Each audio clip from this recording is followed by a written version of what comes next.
Parlons cinéma avec Serge Toubiana, une émission préparée avec Lou Cohen. Bonjour, chères auditrices et chers auditeurs. Mes invités aujourd'hui sont Alain Cavalier, oui, vous avez bien entendu, Alain Cavalier. Son nouveau film sort demain, le 26 avril, L'Amitié. Un titre simple et beau, mais il suffisait d'y penser. Ensuite, j'aurai le plaisir d'accueillir Claude de Givray et Frédéric Topin pour un livre que je recommande à mes auditeurs, L'homme qui venait de la nouvelle vague, qui paraît aux éditions Carlotta. Bonjour Alain Cavalier. Bonjour Serge. Serge Toubiana, pardon. Faut pas être trop familier. Il y a quelque chose de très frappant avec vous, Alain, c'est votre longévité artistique. Je suis très impressionné. Vous faites des films depuis plus de 60 ans. Et j'allais dire, le temps est passé, le temps passe, et vous êtes toujours là, vigilant, attentif, curieux. Vous filmez 3 personnages. Vous les liez entre eux par un thème unique, un fil conducteur, qui est celui de l'amitié. Comment c'est né, cette idée de filmer Boris Bergman, par exemple, le parolier, le fameux parolier de Bachung, entre autres, mais de beaucoup d'autres? C'est-à-dire qu'il y a 30 ans, on devait faire un film avec Bachung et Boris Bergman sur la musique, la poésie, le texte et l'interprétation. On avait trouvé un studio à la campagne et on y restait 3 ou 4 semaines comme ça pour faire un film. C'était après Thérèse. Et puis, il y avait une amitié que je pensais très forte entre eux deux, qu'ils avaient éprouvée. Et je me suis rendu compte petit à petit que cette amitié était un tout petit peu jouée, était dépassée, un peu pour que le film existe. Alors j'ai commencé à mettre tout ça un peu à plat, et le film, c'est délité. Les films sans amitié, pas de film.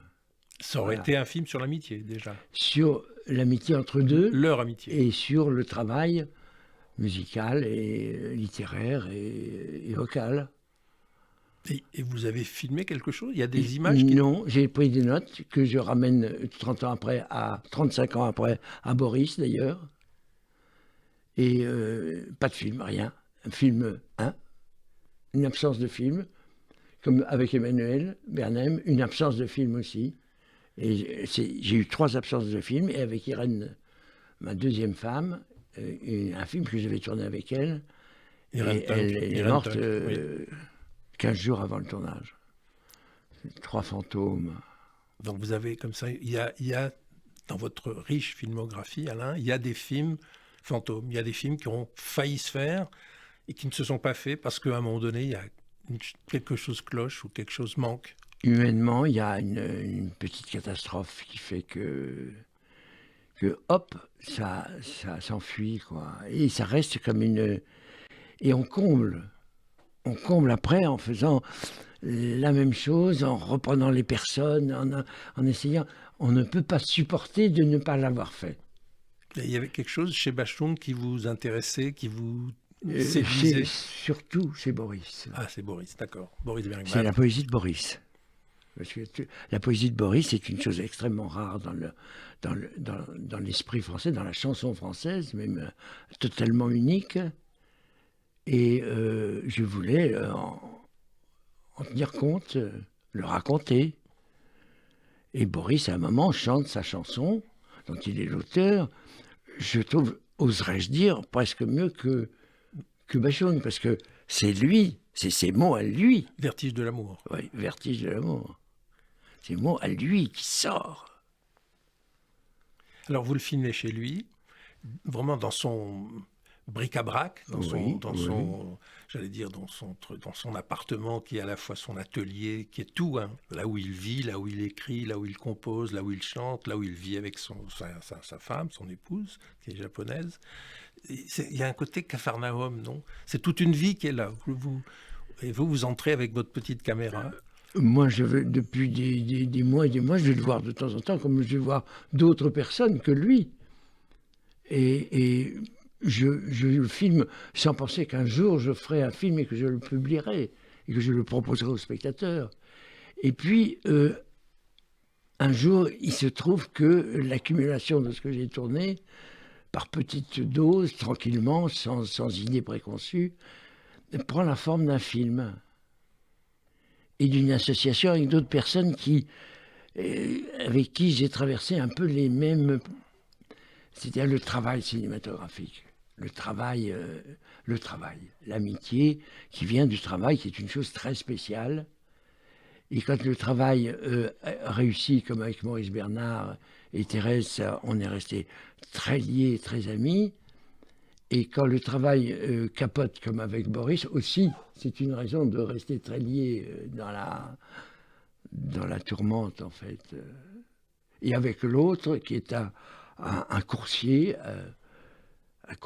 que j'avais trouvé pour faire un résistant, le rôle principal d'un film que j'ai tourné qui s'appelle Libéramé, mais où il n'y avait pas de dialogue, alors donc je pouvais prendre quelqu'un qui n'était pas comédien, mais qui avait la tête absolue de l'affaire.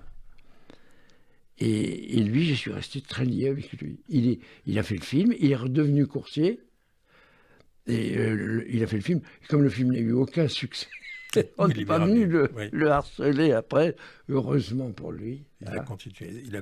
Pour lui. Oui. Maurice Bernard, il faudrait qu'on en parle, bien sûr, c'est un grand producteur. Il a produit entre autres Thérèse, mais d'autres films aussi. Je me souviens de films de Ferreri. Oui. Je me souviens il a produit beaucoup de films. Un Skolimowski, très beau. Enfin bon. Et c'est un homme âgé. Et ce que je trouve très frappant dans votre film, L'Amitié, c'est que autant Boris Bergman est bavard, c'est pas le mot, mais généreux de sa parole et tout, autant Maurice Bernard est derrière. Et j'ai eu un sentiment très ému de voir un homme qui attend la mort. Et j'aime beaucoup cet homme, parce que j'ai eu la chance de le connaître. Et j'ai trouvé que dans votre film, la différence est fondamentale et elle est formidablement, comment dire, émouvante, quoi. Quelqu'un qui parle beaucoup, un parolier, il est parolier, et un homme qui, au contraire, est dans l'élégance ascète. On a le même âge. Oui. Et je vivais un petit peu, je veux dire, la même chose que lui, en étant moins atteint physiquement. Mais Maurice n'est pas encore mort, mais non. Il a le geste diminué, il a le vrai silence des gens qui ont beaucoup de choses à penser mais peu à dire, et qui est pour ça est très émouvant, et très élégant. Et en plus de ça, il a une espèce d'élégance à la fois vestimentaire. Oui, il y prend à son art maniaque. Et en même temps, l'élégance de très peu parler. Et quand il parle, c'est très simple et très costaud, en fait. Oui. Et vous le saviez, ça, avant de le filmer. Vous saviez ça. Vous saviez que votre caméra allait prendre ça dans son... Mon instinct me disait qu'il était très filmable. Pour moi, c'est filmable ou c'est pas filmable. Hein. C'est à chaque fois que je vois un visage, une rue, je veux dire, ou ma main, je me dis, est-ce que je peux y aller? Est-ce que je peux appuyer sur le bouton de ma caméra? Et Maurice était depuis toujours très filmable. Depuis toujours. Mon coursier, je l'ai filmé pour le public, donc il était très filmable. Et Boris aussi. Boris est très malicieux et très vivant et très... Et même Boris parle beaucoup. Et à un moment, je lui dis, Boris, un peu de silence. On va faire un peu de silence. Et il était avec impatience de reprendre les manettes de la parole. Il est pas vivant. Il est hyper vivant. Oui. Il y a des gens comme ça. Vous avez filmé beaucoup de portraits dans votre vie, Alain. Et qu'est-ce que vous en tirez comme leçon, comme conclusion sur la personne, sur l'espèce humaine? Enfin, il y a tout, chacune est un cas à part, mais Boris Bergman, c'est vraiment un cas particulier. Et puis Maurice Bernard, c'en est un autre, quoi. Et en même temps, ils sont contemporains, ils vivent dans la même ville, ils appartiennent à l'humanité comme l'un comme l'autre, avec les mêmes droits et les mêmes devoirs, mais ils sont très différents, quoi. C'est-à-dire que moi, mon problème, c'est que j'ai un outil, je travaille avec un outil qui est une caméra, et je ne peux filmer que des personnes de ma proximité, qui ont confiance en moi. C'est-à-dire que si je vais passer 3 jours dans le manoir de Maurice, et que je filme de temps en temps, ça ne le gêne pas du tout. Parce qu'il a confiance en moi. Bien sûr. Hein? Mais donc... oui, c'est pas une intrusion, quoi. Oui, et donc mon choix ne vient que de là. C'est-à-dire de l'acceptation de quelqu'un d'être filmé, quoi, par un archiviste qui s'intéresse à lui, à sa vie, à la façon dont il fait cuire les sols, à tout ce qu'il est, tout ce qu'il fait et tout ce qu'il est. En attendant, peut-être qu'à un moment, ça devienne un tout, une histoire. Une histoire, parce que il faut qu'un jour ça devienne une histoire. En fait, c'est ça le problème. C'est tout ce que vous venez de dire, Alain Cavalier, ça résume votre cinéma d'aujourd'hui depuis, disons, une trentaine d'années, c'est-à-dire vous avez fait le choix radical de quitter un peu le monde du cinéma où on est beaucoup derrière la caméra et beaucoup devant aussi avec des figures connues, des têtes célèbres. Vous avez choisi une autre voie assez radicale et vous vous y tenez. Hein, et là, ce que vous venez de dire explique un peu votre façon de faire du cinéma aujourd'hui. Et je dirais que cette façon de faire est totalement possible et encouragée par les outils numériques, par le fait que vous avez votre petite caméra dans une main, pas dans deux, et que ça vous donne cette liberté-là. C'est-à-dire que ça commence, quand j'étais, avant de penser de faire du cinéma, j'étais toujours très intéressé par la vie, par le poudrier de ma mère quand elle se servait du coton alors que je regardais tout, je scannais tout, j'écoutais tout. Et quand je me suis mis à aimer le cinéma et à penser que j'allais faire du cinéma, c'était peut-être obscurément, simplement pour archiver, pour garder trace de ce goût naturel que j'ai pour les gens, pour les gestes, pour le ciel, pour la vie, quoi. Mais là, je suis tombé dans le cinéma de mon époque, avec des grosses caméras, des équipes, des comédiens connus, chers, tout ça. Je suis tombé dans une espèce de capharnaüm. J'ai mis 6 à 8 ans à en faire l'analyse et à voir comment petit à petit j'allais pouvoir arriver à ce que je voulais, c'est-à-dire filmer la vie au moment où elle se passait, où elle me plaisait, comme dans le temps. Et j'ai attendu que les ingénieurs japonais me fassent le cadeau de la prise de vue immédiate dans la main, la pensée, le regard, et hop, on filme. Et on attend de la vie des choses magnifiques qu'elle vous offre quand même de temps en temps. Elle est bonne fille quand même, hein. Alors que quelquefois, les films avec des scénarios bien écrits, avec des acteurs professionnels formidables, des équipes épatantes, etc., je rentrais chez moi et je me disais, mais je ne vis pas comme les choses que je filme dans la journée. Qu'est-ce qu'il y a ? Il y avait une démultiplication entre il y avait une séquence, par exemple, d'un homme et d'une femme qui se regardent, qui ne s'aiment plus, etc. Chose passionnante. Mais j'ai trouvé ça très conventionnel, finalement. Alors que si vous surprenez ça dans la vie sous une autre forme, c'est un délice, quoi. C'est un délice. Donc c'est tout ça, vous racontez une longue période, une expérience de cinéma, de cinéaste, qui s'étale sur 60 ans, avec ce moment où vous décidez de changer de bord, pas de camp, mais de bord, de passer de l'autre côté, quoi. Mais ça s'est fait par palier, quand même. Par palier, oui, bien sûr. Parce que entre ma décision en 68 de quitter le système et mon premier film... Le Star System, ne citons pas de nom, et le moment où cette caméra existait et que j'ai fait mon premier film, en 68 à 93, Alors, vous voyez, 68, 78, 88, 93. Il s'est passé un temps quand même énorme pour décanter l'affaire, pour faire des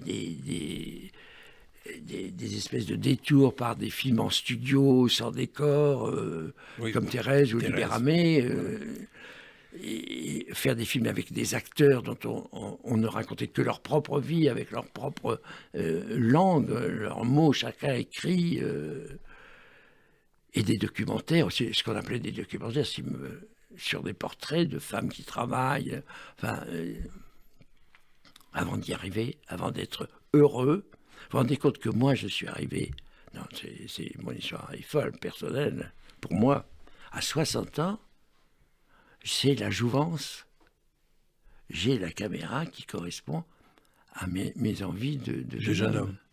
C'est fou, mais je dis, c'est fou. Quand je l'ai eu dans la main, et depuis 30 ans, je suis heureux. Vous êtes surtout libre. Libre et donc heureux. Oui. Pour un cinéaste, c'est rare, c'est essentiel. C'est capital. Ça ne veut pas dire que je fais des bons films, ça n'a rien à voir. Ça veut dire que tout d'un coup, l'outil est devenu, l'outil est bon. Ouais. L'outil est bon. Alors qu'avant, il ne nous appartenait pas. L'outil maintenant est à l'ouvrier, au cinéaste, qui devient pour moi un filmeur. Ça n'est plus un cinéaste, ça n'est plus un metteur en scène, c'est un filmeur, voilà. Métier filmeur. Voilà, métier filmeur. Et alors, vous êtes aidé par Françoise Widoff, qui fait le montage, qui est votre compagne aussi dans la vie, et par Michel Seydoux, qui est votre, je sais pas, le mot producteur est un peu, oui, qui est un peu votre protecteur. Il vous suit, il vous fait confiance, il pousse le film vers la salle, c'est ça, hein, pousse vers l'écran. Oui, c'est-à-dire que je suis un menteur, je suis un faux solitaire, étant donné que mon système ne tient pas sans le compagnonnage de Françoise depuis 30 ans aussi. Parce que j'ai commencé à faire mon premier film avec ma caméra.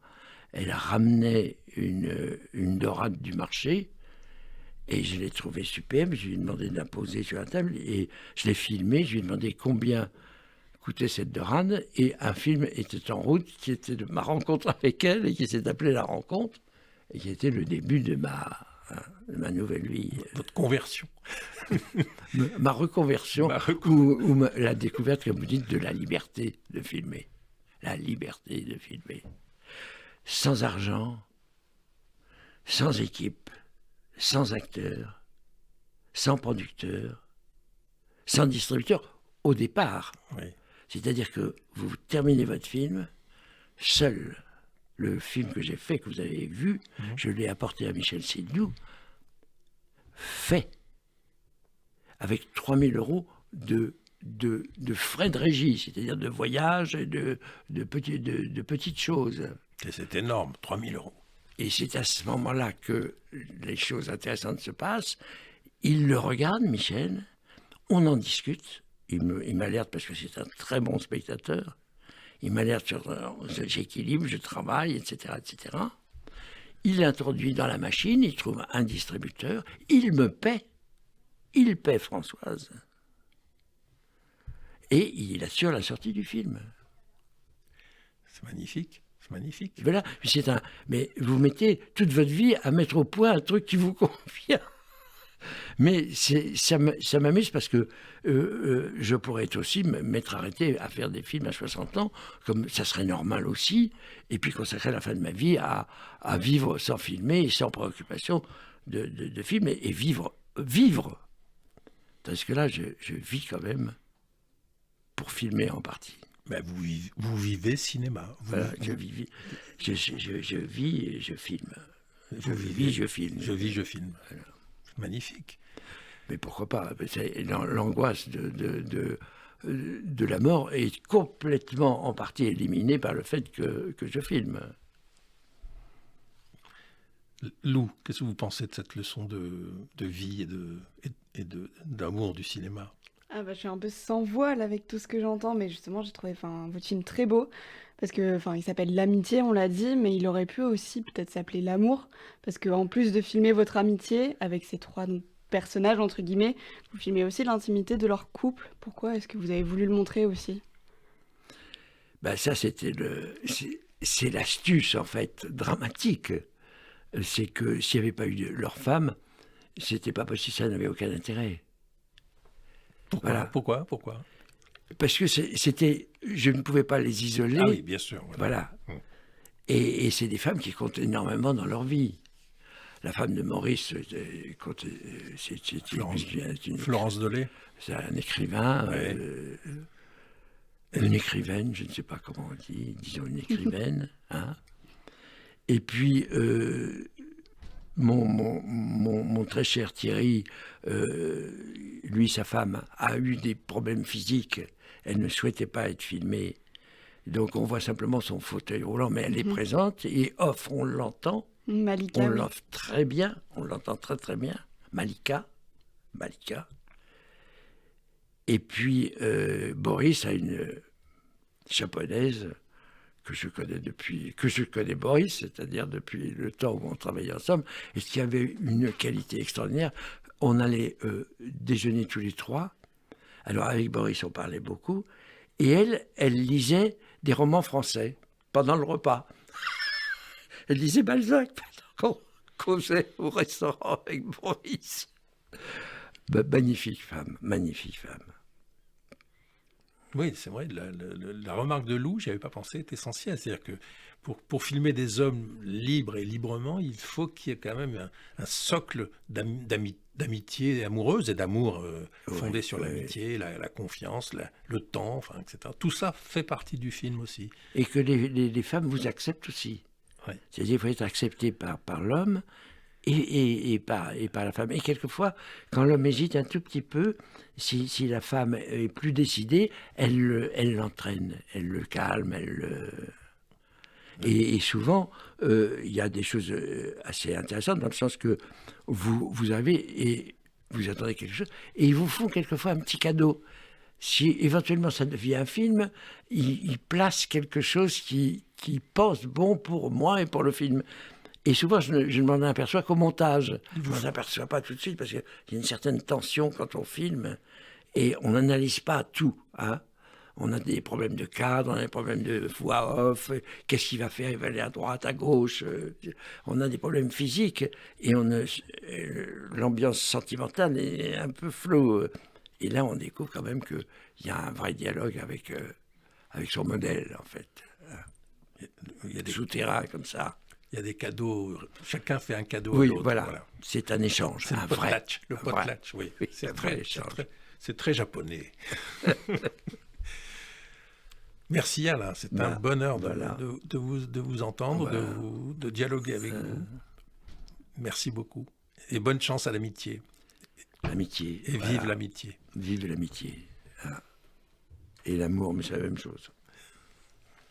L'homme qui venait de la nouvelle vague. Ce livre paraît aux éditions Carlotta. Claude de Givray, c'est toute une vie de cinéma et de télévision. Il a été cinéaste et scénariste après avoir été critique au Cahier du cinéma. Il était l'ami intime de François Truffaut, dont il est très souvent question dans ce livre, qui va vite, un livre joyeux et vif, fourmillant d'anecdotes. Sans vous, Frédéric Topin, ce livre peut-être n'aurait jamais existé.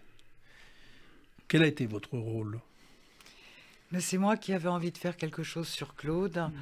Le premier livre que j'ai lu sur la Nouvelle Vague, c'était le livre que vous aviez écrit avec Antoine Debec, la biographie de François Truffaut, qui m'avait ébloui. Et puis j'ai lu au fur et à mesure tous les livres qui concernaient François Truffaut, la Nouvelle Vague, Claude Chabrol.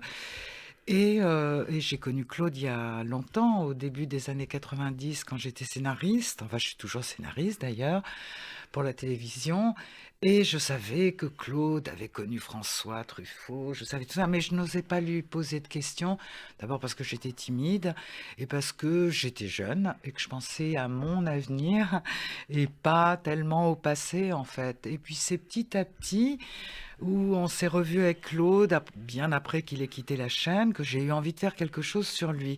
Parce que je me suis rendu compte qu'il n'y avait rien sur Claude, mais qu'il était toujours cité que ce soit dans Carole Lebert, le livre de Carole Lebert, François Truffaut au travail, le dictionnaire de la nouvelle vague de Noël Simsolo, etc. Et j'ai proposé à Claude qu'on fasse des entretiens, ce que je n'avais jamais fait, qui n'est pas du tout mon travail. Je ne suis pas journaliste, je ne suis pas essayiste, je suis, comment dire, totalement novice. Claude n'y croyait pas trop et il a accepté presque par gentillesse parce que il m'aimait bien, il m'aime bien. On s'est très bien entendu quand on travaillait à TF1. Et c'est un livre qui a pris forme petit à petit parce que Claude a une mémoire extraordinaire, mais vraiment c'est incroyable. Oui, Claude n'a rien oublié, mais c'est quelquefois en désordre. Et comme dit Claude, il a juste un problème de chronologie. Donc ça a été des entretiens qui ont été... finalement, je n'ai pas orienté Claude dans les questions, parce que de toute façon, si je posais une question et qu'il avait envie de parler d'autre chose, il parlait d'autre chose. Et j'ai fini par me retrouver avec une masse de travail qu'il a fallu organiser. Et là, ça a été un super boulot que j'ai fait lire au fur et à mesure à Claude. Et puis, petit à petit, je me suis dit que c'était pas intéressant, mes questions. Ce qui était intéressant, c'était Claude. C'était le récit. Et puis la manière que Claude a de parler qui est unique.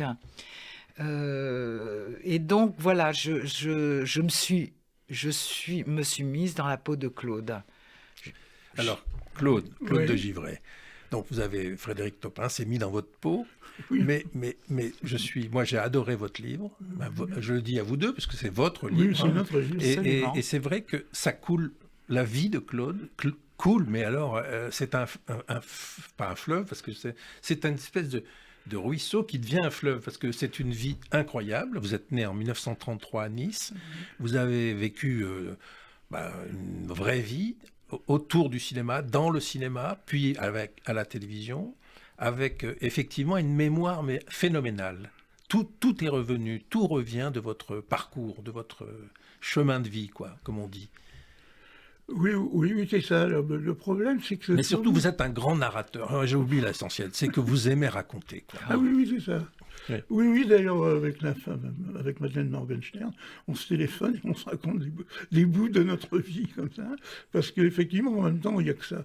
Moi, je ne vais pas m'amuser à analyser François, parce que François s'analysait déjà très bien lui-même. Et puis qu'en plus, les gens, je trouve que la jeune génération, c'est ça le privilège de François, c'est de dire que finalement, susciter de l'intelligence chez les gens qui parlent de lui.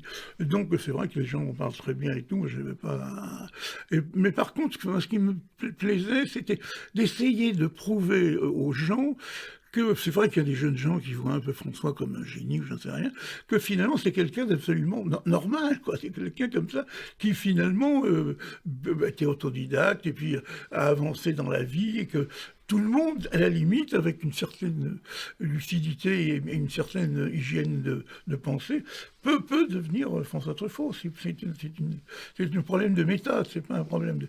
Et c'est ça qui m'intéressait, parce que le grand problème, et je suis reconnaissant vraiment à Frédéric, c'est que je me demandais comment faire le pont avec la nouvelle génération, comment intéresser la nouvelle génération avec François, parce qu'en vérité, on peut ne pas connaître la vie de François, et on parlait de ses films formidablement bien. D'ailleurs, lui-même disait, plutôt que d'aller passer une soirée avec Orson Welles, il vaut mieux aller voir Citizen Kane à la Cinémathèque.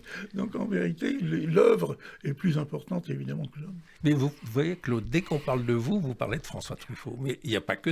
Votre vie ne se résume pas à François Truffaut. Ou alors vous étiez amoureux de François Truffaut. Oui, c'est vrai que c'était le plus grand chagrin de ma vie. Sa mort était le plus grand, honnêtement. Oui. Mais c'est vrai que... Non, parce que je pense que ma vie, ça a été un peu je ne peux pas la revendiquer, enfin, j'ai rien... J'ai été à la croisée des chemins. C'est vrai que 1933, je suis né au moment où Hitler a pris le pouvoir. Donc je suis arrivé à Paris en 1939, le premier exode, deuxième exode, j'en ai pas bavé dans ma jeunesse comme d'autres. Et puis j'habitais à la Porte d'Orléans, dans les HLM. Je trouvais que c'était pas très loin du métro Vavin et Villa. Donc j'ai été au lycée Louis le Grand, j'ai été au Ciné-Club universitaire, le cinéma du quartier latin, le Parnasse. Il se trouvait que vraiment à 10 minutes, un quart d'heure de chez moi, il y avait des gens qui venaient du Japon pour recevoir des leçons, et que moi j'avais ça à portée de la main. On prenait le métro avec Godard et tout ça. Donc c'est vrai que je considère ça, c'est une chance de la vie, quoi. C'est un peu le hasard de la vie, et que moi j'ai rencontré l'homme qui a vu l'homme, quoi. Mais effectivement, je peux pas revendiquer que ça comme un mérite exceptionnel, quoi. Non, mais d'abord, vous étiez un peu assez timide vis-à-vis de cette bande de jeunes gens qu'allait former la nouvelle vague, et vous étiez assez fasciné par Truffaut, parce qu'il était jeune, mais déjà très intrépide, virulent, courageux, polémiste, et vous avez cherché son amitié. Enfin, voilà, j'ai cherché l'amitié. Parce oui. que c'est vrai que quand c'était dans les années 50, aussi bien au quartier latin qu'au Parnasse, effectivement, déjà, Truffaut arrivait, enfin, à un moment donné, il n'était plus là parce qu'il était en Allemagne, son service militaire, mais il venait en bande. Il venait déjà avec Rivette, il y avait Romer qui prêchait la bonne parole au ciné-club universitaire, il y avait donc Rivette qui venait, tout ça. Et une année, il se trouve qu'au Parnasse, une année, Truffaut est venu seul, parce que Chabrol faisait son service militaire, parce que Rivette devait soigner une tuberculose, ou je sais pas quoi, à Rouen et tout ça, et il est venu tout seul. Et comme ça, on a fait à l'occasion, je crois, un cahier où on demandait des films au directeur du cinéma, s'il pouvait passer des films, c'était un film de Cuca. Et puis on a dit un truc comme ça, et puis j'ai eu le courage, comme il était tout seul, de lui parler. Et comme j'avais la chance, j'étais visiteur médical pour gagner un peu ma vie avant de partir à l'armée, donc j'avais une voiture, alors je le raccompagnais, lui. Il faisait des incursions sur la rive gauche, mais lui, c'était la rive droite. Alors je le ramenais. Je sais les ramener. Et bien sûr, un jour, il a blagué, parce que justement, un jour, il m'a dit, il a bien vu la situation, il m'a dit, tu vois, Rossellini m'a raconté qu'il était devenu assistant réalisateur parce que lui seul, avec de ses copains, avait une voiture. De l'avantage d'avoir une voiture. Et lui, il ne savait pas conduire, François. Donc, à l'époque, il ne savait pas conduire. C'est peut-être aussi pour ça qu'il m'a engagé pour être assistant sur les Mistons. C'est parce qu'il ne savait pas conduire. Non, c'est pas vrai que je blague, mais en vérité, c'est vrai qu'il y avait comme ça, c'était une intimité, un truc. Je devais le changer du reste de ses copains et des choses comme ça. Et puis, voilà. Mais je dois dire comme ça, pour pas avoir l'air c'est vrai, que j'ai découvert ça, d'ailleurs, avec des conversations avec Frédéric, que inconsciemment, j'étais un peu en bisbille avec mon père, et en même temps, c'est pour ça aussi que mais j'étais en bisbille avec mon père, mais enfin, il avait bien... Alors mais ce qui était très bien, lui, c'était Cocteau, c'était plutôt les écrivains, il aimait pas, moi, je crois que un jour, il m'a amené voir Le port de l'angoisse, parce qu'il croyait que c'était To Be or Not To Be, et puis on est comme ça. Donc mon père était pas cinéphile, mais enfin, disons qu'il fait partie en 1930, il a accepté le cinéma dans un monde où il n'acceptait pas. Donc c'est vrai que j'ai eu, puis ma grand-mère, j'étais tout seul, fils unique, à l'époque il n'y avait pas encore de maternelle à l'école et tout, donc ma grand-mère, elle adorait le cinéma, et moi je me tapais les doubles programmes, à 3 ans, 4 ans, je me tapais les doubles programmes, les triples programmes, et voilà, et à ce moment-là, je veux aussi rendre hommage au critique Michel Pérez, qui était votre ami, oui. Qui était un copain, lui, grand, il était en seconde et en première, et c'est lui, Michel, qui a mis de l'ordre dans ce fatras dans ma cinéphilie, parce que moi j'aimais tout, enfin j'allais avec ma grand-mère et tout, puis après j'allais seul, mais j'allais voir tout, beaucoup les westerns, c'était le raz-de-marée de tous les films américains, puisque en 1944, tout à coup les films américains sont arrivés, et c'était drôle, et Pérez, très sérieusement, a mis de l'ordre dans ma cinéphilie en disant, tu vois Claude, par exemple pour le cinéma américain, seuls sont intéressants les films de la Warner Bros. Ouais. Mais en vérité, ça a contribué aussi à introduire une réalité dans les scénarios que j'avais envie de faire. Alors Michel Pérez, c'était un critique de cinéma, un très bon critique. Moi, je me souviens de ses textes dans le Matin de Paris. Il était Positif, la revue Positif. Oui, absolument. Et puis après, le Nouvel Obs. Oui. Nouvel Obs, et puis il est mort du sida en 1990. Oui. C'est un homme charmant. Oui, très bien, j'admirais beaucoup, parce que quand il était critique au Festival de Cannes et il voyait le film dans l'après-midi, qu'il fallait faire un article tout de suite, il y avait des films qui n'étaient pas simples à analyser. Et Michel est pas tant. Alors, là où Truffaut a été décisif pour vous, Claude de Givray, c'est qu'il vous a fait rentrer au Cahier du cinéma. Il vous a demandé une petite chose un peu anodine, mais ça vous a Voilà, ça vous a fait rentrer. Moi, j'en demandais pas, enfin, si on peut dire, j'en demandais pas tant, moi j'étais là comme ça, et puis, donc je parlais avec lui et tout ça, et puis alors forcément, le fait de parler et tout, il se trouve qu'on m'avait parlé à ce moment-là d'un roman comment il s'appelle, qu'un écrivain... Richard Brooks. Oui, voilà.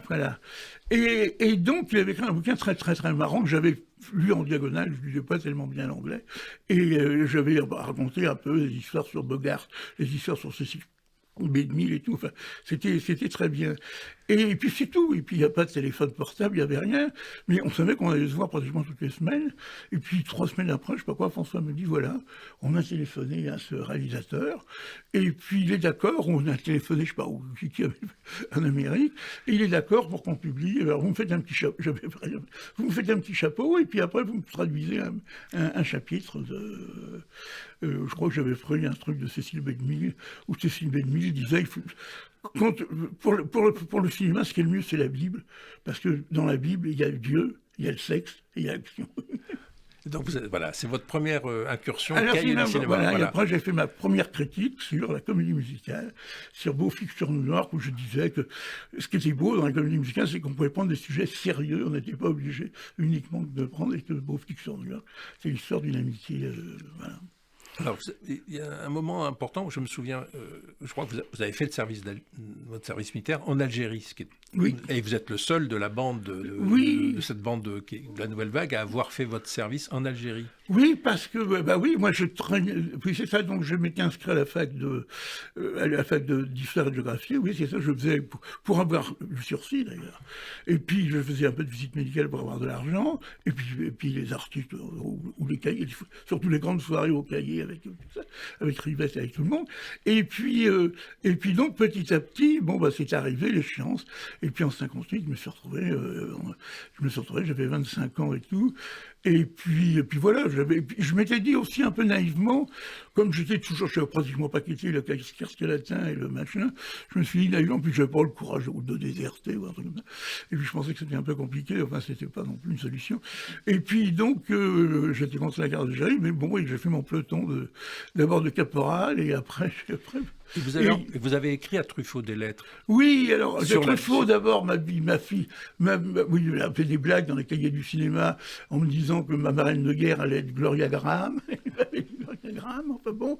Et puis aussi, donc, il m'avait dédicacé un bouquin en disant, Claude, pour qu'il se souvienne que finalement, la première caméra était un fusil, le fusil de Marais, qui était exposé toujours dans à la Cinémathèque de à la Cinémathèque de Langlois. Et tout. Et on ne s'est pas beaucoup écrit. On s'est écrit. Lui, il m'a écrit une lettre, j'ai regretté parce que c'était perdu dans un pactage. Au premier bout à bout de Paris, parce que moi je n'étais pas à Paris, le premier bout à bout des 400 coups.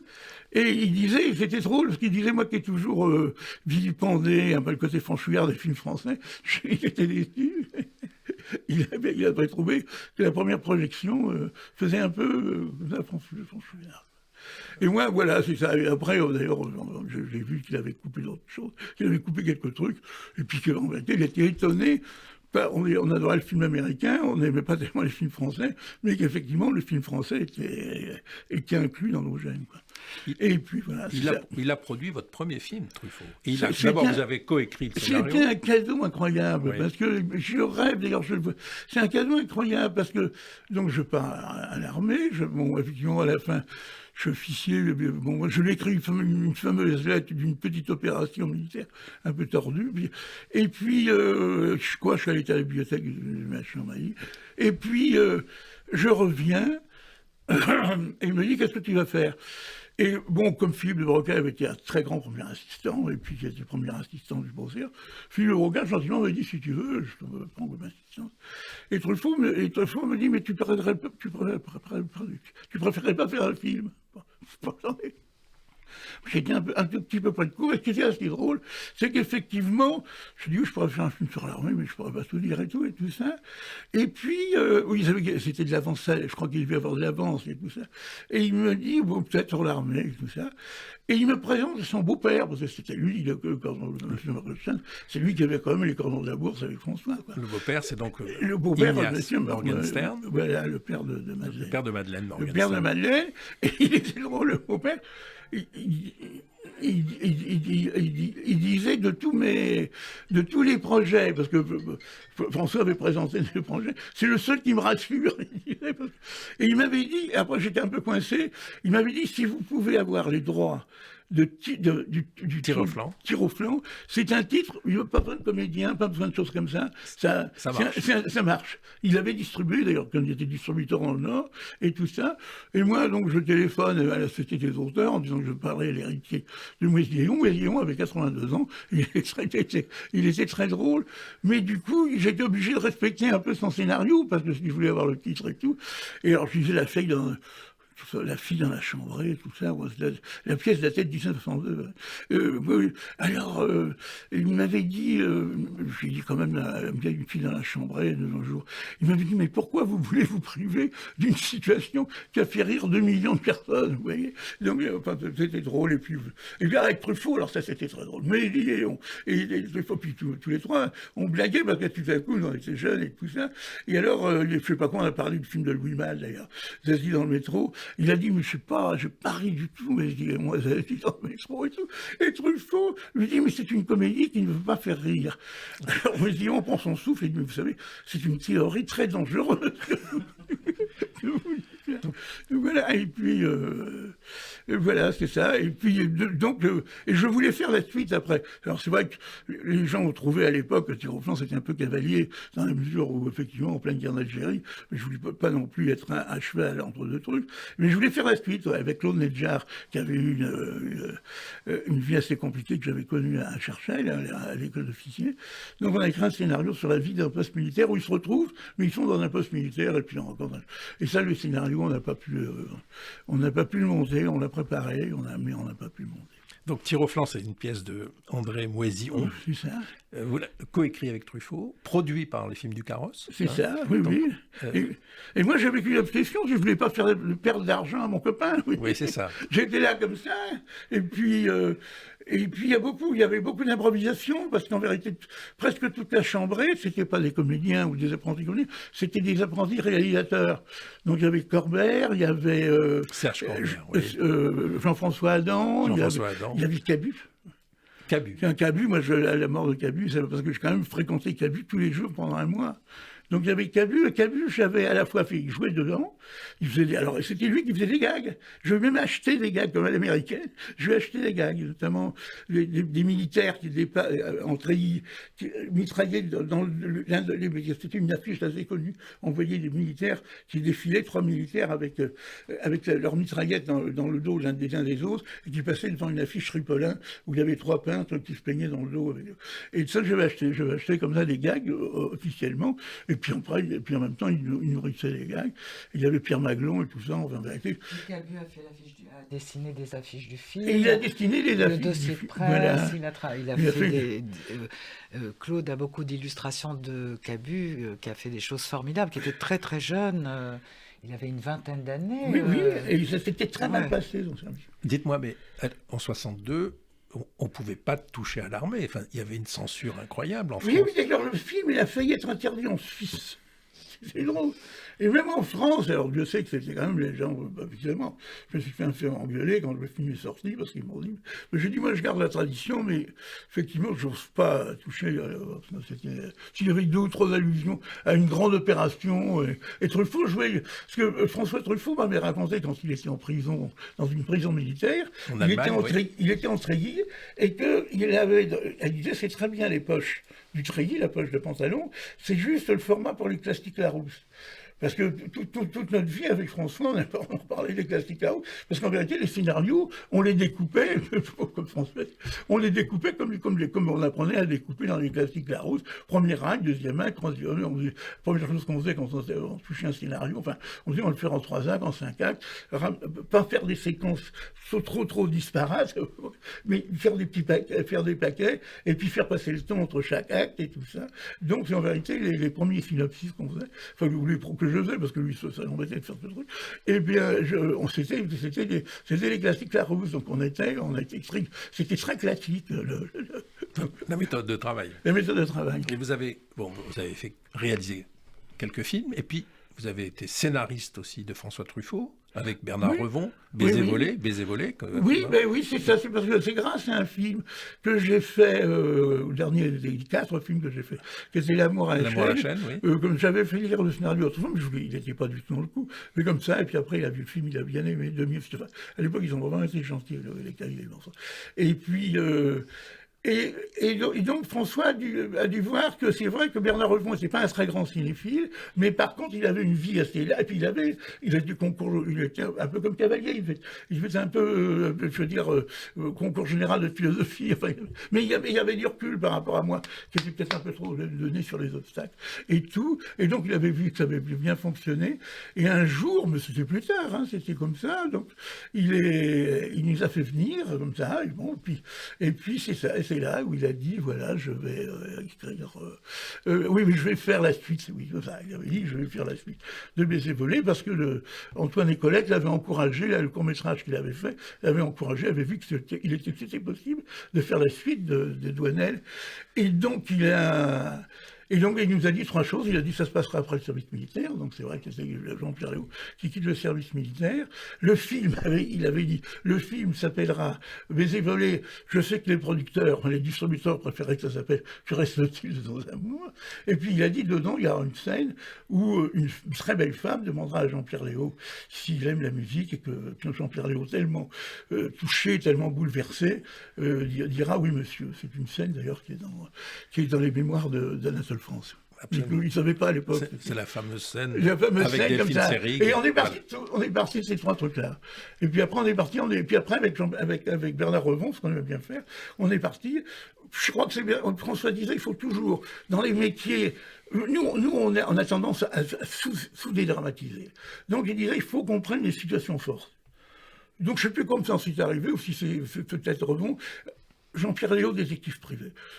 C'était là vraiment un peu gonflé, parce que ce mec timide et tout. Et puis François dit, ah ben oui, dans le fond, parce que ça nous forçait. Et on a fait, je sais pas quoi, 20 heures de documentation. On a été voir un détective privé à la gare Saint-Lazare, et on est parti, et François, d'ailleurs, c'était très drôle, c'est très intéressant pour les scénarios, ça. Pour les scénaristes, moi, ça m'a suivi après longtemps. C'est qu'effectivement, on interviewait, on était quelquefois, parce qu'on allait voir le détective privé à 7h jusqu'à 11h, et on fonctionnait un peu au whisky. Et puis après, il y avait une secrétaire au carrosse qui décryptait. Et souvent, nous, on commençait à dramatiser, et puis après, François lisait.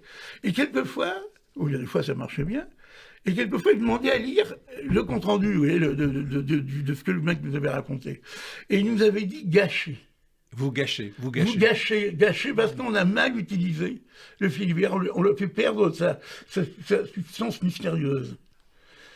Et effectivement, c'est vrai que c'est comme ça en grande partie. Le secret de ces trucs, c'est quand il fait des trucs ou autobiographiques ou qui sont avec des copains, il cherche à le mettre en valeur et ne pas le gâcher et tout. Et c'est vrai que je me suis aperçu après, à TF1, que beaucoup de gens qui partaient de la réalité, notamment tous les flics avec lesquels on travaillait, disaient j'en ai vécu une période formidable, et puis ils me le racontaient, et je disais mais racontez-moi l'histoire vraie et gâchée. L'histoire vraie était plus forte que la scénarisation. Que la scénarisation. Et ça, c'est un truc comme ça, quand même un secret comme ça, c'est tout de suite voir ce qui est intéressant, ce qui n'est pas. C'est aussi pour ça que c'est ce film dit autobiographique. Beaucoup de gens s'identifient à ces films-là, parce qu'en vérité, c'est un peu, quand ils parlent dans la peau douce, c'est l'adultère d'une manière générale qui est concernée, et beaucoup de gens se mettent dans la peau de Jean Desailly. Donc vous avez coécrit aussi avec Bernard Revon Domicile conjugal. C'est La ça. suite de Oui, Béziers, voilà. de Douanel à... Voilà. C'est le divorce. Mais voilà, quelqu'un fait un peu rapidement, parce que comme ça, François voulait... Enfin voilà, et puis il fallait se sortir, il y avait des problèmes. Et tout, donc c'est ça, c'était sympa. Et puis Ah oui, non, bien, je rapport domicile. Donc c'est drôle parce que ça aussi, ça dépend un truc de François. C'est que il nous a raconté plus ou moins là, ce qu'il voulait faire dans domicile conjugal. Il m'a dit, vous allez me dire que ça ressemble beaucoup à La peau douce. Mais il dit, ça sera pas la... Alors, maintenant, ça serait une réflexion peut-être un peu machiste, mais à l'époque, bon, il nous a dit, c'est pas du tout la peau douce, parce que tromper sa femme avec une japonaise, ce n'est pas la tromper. Ça, c'était le truc de l'époque, oui, je pense. Mais La peau douce pour François Truffaut était un mauvais souvenir. Or, aujourd'hui, on considère que c'est un très grand film. Oui, enfin, souvent les gens l'oublient quand on cite les films de France. Oui, c'est vrai. C'était un film. Oui, mais en même temps, c'était un bon souvenir parce que pour lui, qui était un peu embringué avec Cyrano de Mississippi et tout ça, c'était une thérapie. En même temps, il s'est revu, puis avec Jean-Pierre Léaud et tout. Et donc, c'était une vraie thérapie. Alors, oui, non, c'est-à-dire que c'est pas mal. C'est intéressant. Moi, je l'ai passé à des étudiants, je pense, parce qu'on voit les trucs, on voit davantage les trucs de François, enfin, nos trucs. Comment, le côté Lubitsch, quoi. Voilà. C'est très bien, parce qu'on le sent un petit peu plus, parce qu'on n'a pas eu le temps de mettre toute la sauce. Bon. Votre livre, Frédéric Topin, Claude de Givray, L'homme de la nouvelle vague, qui venait de la nouvelle vague, pardon. C'est un livre vraiment que je recommande à tous nos auditeurs, nos auditrices, parce que c'est un amour du cinéma et de la télévision, puisqu'on n'a pas eu le temps de parler de votre longue expérience comme directeur de la fiction à TF1. C'est là que vous avez rencontré Frédéric Topin et Claude de Givray se sont rencontrés. Mais c'est un livre d'amour de la vie, d'amour du cinéma, une vie de rencontre, une vie d'amitié, de fidélité. C'est un livre que j'ai lu avec Lou aussi, je crois que vous l'avez un peu... Comment vous l'avez reçu? Exactement. Ben, vous allez voir, vous allez apprendre énormément de choses. Mais vous avez été témoin de l'histoire du cinéma, un peu. L'histoire du cinéma français, mais de manière vivante et... Exactement. Avec un grand narrateur, un homme d'histoire, un homme de récit qui est Claude de Givray. Voilà, notre émission se termine. J'ai pris énormément de plaisir à vous recevoir, de même qu'Alain Cavalier, qui est un autre pan de l'histoire du cinéma, parallèle un peu à la vôtre, hein, parce que Alain Cavalier n'était pas de la nouvelle vague, mais il était sur l'autre rive, je dirais, avec la bande à lui mal. Mais c'est vraiment le cinéma qui s'exprime chez moi ce midi là, à RCJ. Merci Daniel Tapia, merci Lou Cohen. Merci Serge. Merci Claude de Givray, merci Frédéric Topin. Merci.